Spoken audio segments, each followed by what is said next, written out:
Hi friends, మంచి ఆరోగ్యకరమైన కూర అండి. క్లస్టర్ బీన్స్ అంటారు, లైక్ గోర్చిక్కుడికాయ. గోర్చిక్కుడికాయ కొబ్బరి వేసి కూర అండి, చాలా బాగుంటుంది. యాక్చువల్గా ఇది లంచ్ బాక్స్ ఐటమ్గా తీసుకెళ్ళచ్చు, లేదు అంటే కనుక మనం ఇంట్లో లంచ్గా తీసుకున్న చాలా బాగుంటుంది కూర. చూడండి, దానికి ఒక బాణీ పెట్టుకుని ఒక స్పూన్ ఆయిల్ వేసుకుని మినప్పప్పు, కరివేపాకు, ఎండుమిరపకాయ మంచి రంగు వచ్చే వరకు వేయించుకుని, చూడండి ఆ బాణీలోంచి మనం చక్కగా ఒక బౌల్లో ట్రాన్స్ఫర్ చేసేసుకుని దాన్ని సేమ్ పాన్లో మళ్ళీ మనం గోర్చిక్కుడికాయలు చూడండి ఆ ముక్కలు అలా తరుక్కుంటే బాగుంటాయండి. అలాగే దీంట్లో శనగపప్పు యాడ్ చేస్తానండి. శనగపప్పు ఒక గంట ముందు నానబెట్టుకుని ఉంచుకుంటే బాగుంటుంది, తొందరగా ఉడుకుతుంది అలాగైతే శనగపప్పు.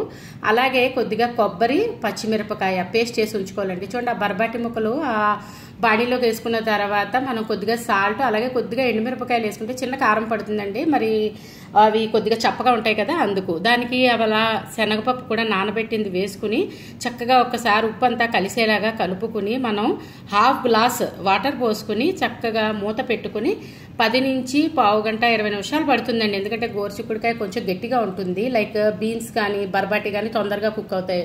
గోర్చిక్కుడికాయ అయితే కొంచెం టైం పడుతుంది.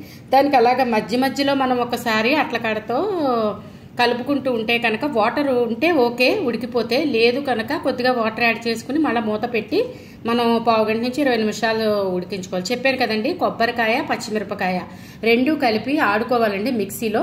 ఇలా మిక్సీలో ఆడుకున్న తర్వాత కొంచెం కోర్సుగా ఆడుకుంటే బాగుంటుంది. అలాగా కొబ్బరి కొద్దిగా ముదురు తీసుకుంటే బాగుంటుంది. దానికి మనం ఏం చేయాలంటే ఇదంతా మధ్య మధ్యలో చూసుకోవాలని చెప్పాను కదా, వాటర్ ఉంటే ఓకే, లేదంటే వాటర్ యాడ్ చేసుకుని ఉడికించుకున్న తర్వాత మనం ఆ వాటర్ ఎప్పుడైతే మనం టెస్ట్ చేసుకున్న తర్వాత గోర్చిక్కుడికాయ అలాగే శనగపప్పు ఉడికిపోతే కనుక మనం మూత తీసి వదిలేయాలండి.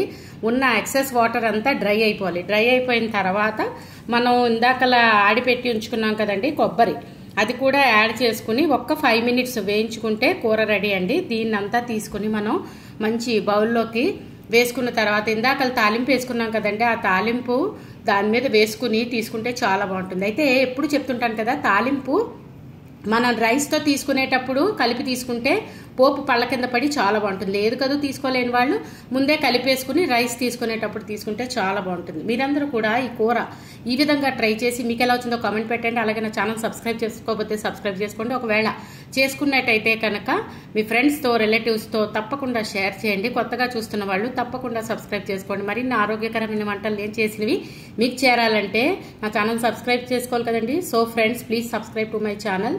Thanks for watching. ఈ కూర యాక్చువల్గా గర్భిణీలు తీసుకుంటే చాలా మంచిదండి. ఇందులో ఫోలిక్ యాసిడ్ కంటెంట్ ఎక్కువ ఉంటుంది, అలాగే కాల్షియం ఉంటుంది, ఫైబర్ ఉంటుంది, చాలా మంచిదండి. తీసుకోవడానికి ట్రై చేయండి.